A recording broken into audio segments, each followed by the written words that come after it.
पश्चिम Asia के हालातों पर अब प्रधानमंत्री नरेंद्र मोदी आज 2 बजे लोकसभा में बोलेंगे। मेरे साथ मेरे सहयोगी यतेंद्र जुड़ गए हैं। यतेंद्र, बेहद ही महत्वपूर्ण है प्रधानमंत्री का आज का ये संबोधन एक तरीके से, क्योंकि जो हालात बने हुए हैं, बिगड़ते हालात, उसके बीच में आज प्रधानमंत्री किन किन मुद्दों पर बात कर सकते हैं?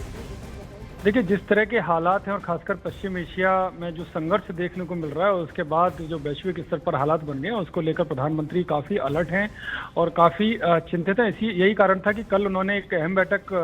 वरिष्ठ मंत्रियों और सचिवों के साथ बुलाई थी और आज अब वो पूरे जो पश्चिमी एशिया के हालात हैं उस पर लोकसभा में 2 बजे उनका संबोधन होगा, 2 बजे बोलेंगे और किस तरह से सरकार निपट रही है, किस तरह के हालात हैं और सरकार आने वाले समय में क्या क्या कदम उठाएगी जिससे आम लोगों के लिए कोई भी दिक्कत देश में ना हो, तो इसको लेकर पूरा ब्रीफ आज लोकसभा में वो करेंगे और 2 बजे का समय निश्चित हुआ है। निश्चित तौर पे यतेंद्र, और साथ ही साथ में ये जो संबोधन है महत्वपूर्ण है, क्योंकि पूरे देश में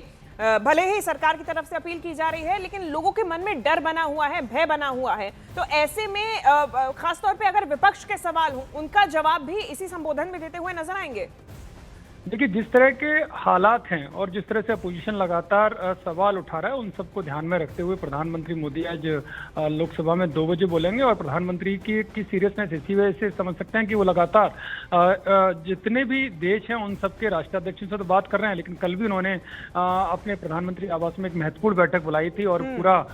ब्रीफिंग उन्होंने ली थी और क्या किस तरह से निपट सकते हैं, क्या तैयारियां होनी चाहिए, किसी भी तरह से आम पब्लिक को इस देश में परेशानी ना हो, उसको लेकर उन्होंने कल दिशा निर्देश दिए थे और एक ग्रुप भी बना दिया वरिष्ठ मंत्रियों और सचिवों का कि वो हालातों पर नजर रखेंगे और उस आधार पर वो आगे के कदम उठाएंगे। लेकिन आज खुद अब 2 बजे प्रधानमंत्री नरेंद्र मोदी लोकसभा में संबोधित करेंगे और इसी पूरी सिचुएशन को किस तरह से सरकार के सामने ये सिचुएशन आई है और किस तरह से वो उससे निपटेंगे, क्या आने वाले समय में कदम उठाए जाएंगे, जो अपोजिशन भी लगातार प्रश्न कर रहा है, उन सबका जवाब आज प्रधानमंत्री मोदी के संबोधन में मिलेगा। बिल्कुल यतेंद्र, और जैसा आपने भी जानकारी दी, बीते दिन भी सीसीएस की बैठक हुई थी। इसमें तेल, गैस, ऊर्जा,